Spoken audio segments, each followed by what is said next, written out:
अवधूत चिंतन श्री गुरुदेव दत्त. सकाळी उठल्यावर दत्तगुरूंची आठवण का महत्त्वाची आहे? दत्तगुरूंना जो आपलं मानतो त्याला ते एकटं कधीच सोडत नाहीत. म्हणजेच आपलं दत्तगुरूंप्रती समर्पण महत्त्वाचं आहे. ज्या भक्ताने स्वतःला दत्तगुरूंप्रती समर्पित केलं आहे त्याचा सर्व भार दत्तगुरू वाहतात. त्याने निश्चिंत होऊन जगावं. प्रत्येक श्वास घेताना त्याने दत्तगुरूंचं नामस्मरण करत राहावं. त्याने केवळ दत्तमय होऊन जावं. दत्तस्मरणाने मानसिक आजार बरे होतात, तसेच शारीरिक आजारही हळूहळू बरे होऊ लागतात. हे सगळं श्रद्धेच्या आणि विश्वासाच्या जोरावर होतं. इथेही वैज्ञानिक दृष्टिकोन आहे, जसा आम्ही आमच्या प्रत्येक व्हिडिओत सांगत असतो. चमत्कार वगैरे अंधश्रद्धेच्या गोष्टी आम्ही कधी सांगत नाही. आमच्या दृष्टीने चमत्कार होतो, पण तो हळूहळू होतो. त्यासाठी संयम असायला लागतो आणि तेवढीच अढळ श्रद्धा आणि विश्वास असायला लागतो. कुठलाही चमत्कार पहिला आपल्या मनात होतो. खास करून आपणा दत्तभक्तांना याचा अनुभव असेल की दत्तभक्ती करायला लागल्यापासून मनात एक अनामिक शांतता निर्माण झालेली आहे. पहिल्यासारखे आपण रागवत नाही, निष्कारण वाद घालत नाही, प्रत्येक गोष्ट विचारपूर्वक करतो, कुठल्याही गोष्टीचा लोड घेत नाही, कुणाकडून कसलीच अपेक्षा ठेवत नाही, सुखदुःखाला समान दृष्टीने पाहतो. हा आंतरिक बदल मोठा चमत्कार आहे हे आपल्या लक्षातच येत नाही. या चमत्काराची खरी सुरुवात श्रद्धा आणि विश्वासाने होते आणि त्याची अंमलबजावणी होते ती दिनचर्येपासून. सकाळी उठल्यावर दत्तगुरूंची आठवण ही याचसाठी महत्त्वाची आहे. आपल्या दिवसाची सुरुवात मंगलमय सात्विक विचारांनी, शब्दांनी अर्थात नामस्मरणाने झाली तर पूर्ण दिवस उत्साहात आणि सकारात्मकतेत जातो. हिंदू धर्मात विशेषतः दत्त संप्रदायात सकाळी उठल्यावर दत्तगुरूंचे स्मरण करण्याला अनन्यसाधारण महत्त्व आहे. व्हिडिओत पुढे जाण्यापूर्वी नेहमीप्रमाणे मी या दत्त परिवाराच्या वतीने श्री गुरुदत्तांच्या पावनचरणी अशी प्रार्थना करतो की तुमच्यावर आणि तुमच्या कुटुंबावर सदैव दत्तगुरूंची कृपा राहो आणि तुमचं इच्छित मनोरथ पूर्ण होऊन तुम्हाला निरोगी आरोग्य, सुख, शांती, समृद्धी, संपत्ती, समाधान प्राप्त हो. रात्रीच्या झोपेनंतर आपले मन कोऱ्या पाटीसारखे असते. सकाळी उठल्यावर आपण जे पहिले विचार करतो ते आपल्या सुप्त मनावर म्हणजेच सबकॉन्शियस माइंडवर खोलवर परिणाम करतात. हे विचार जर दत्तगुरूंबद्दल असले तर आपला संपूर्ण दिवस खूपच मंगलमय आणि शुभ जातो.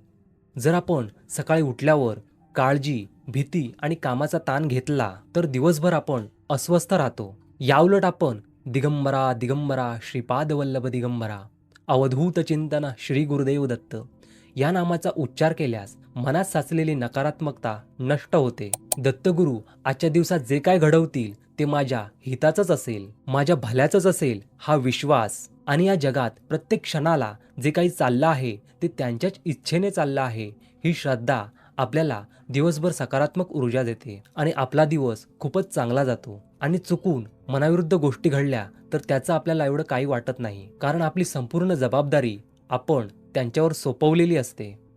दत्तभक्तांनी अंथरुणावरून उठल्या उठल्या जमिनीवर पाय ठेवण्या अगोदर दत्तगुरूंना नमस्कार करून त्यांचं मनापासून स्मरण करायचं आहे. दत्तगुरूंची मूर्ती किंवा त्यांचा फोटो डोळ्यासमोर आणून किमान 11 वेळा त्यांचं नामस्मरण करायचं आहे आणि मगच आपल्या कामाला लागायचं आहे. लक्षात घ्या, यावेळी तुम्हाला मंत्रजप करायचा नाहीये, फक्त तुम्हाला त्यांचं नामस्मरण करायचं आहे. हे नामस्मरण करत असताना तुमचं लक्ष घड्याळाकडे असता कामा नये किंवा कसलाच विचार तुमच्या डोक्यात येता कामा नये. उठल्या उठल्या पहिलाच विचार दत्तगुरूंच्या स्मरणाचाच असला पाहिजे. कमीत कमी 21 दिवस तुम्ही हे केलात तर त्याची तुम्हाला सवय लागेल आणि एकदा सवय लागली की आपोआप सगळं काही होईल. तुमचा प्रत्येक दिवस चांगला जाईल, सकारात्मक जाईल, आणणारी कामे पण व्हायला लागतील, हळूहळू मार्ग पण सापडायला लागेल. शेवटी अनुभव येणं हे श्रद्धेवर आणि विश्वासावर अवलंबून आहे. आता भक्तिमार्गात उतरला आहात तर श्रद्धाही ठेवायलाच हवी. भाव महत्वाचा आहे, सारखी सारखी तार्किक बुद्धी नको. हे असंच का, हे खरं आहे का, यामुळे काय होतं, ही अंधश्रद्धा आहे. भक्तिमार्गात असे सारखे सारखे विचार किंवा प्रश्न बरे नाहीत. प्रत्येक गोष्ट तोलून मोलून पाहणं बरोबर नाही.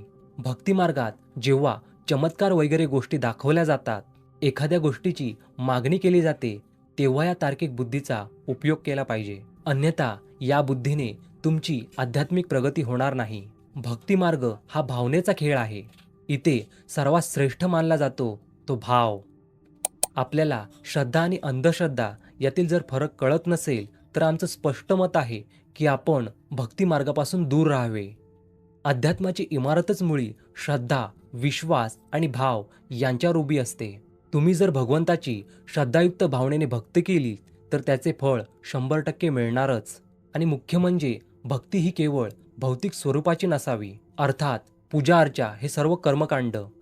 भक्तीची सुरुवात आणि शेवट आपल्या आतच दडलेला आहे. पहिलं स्वतःच्या आत डोकवायला पाहिजे.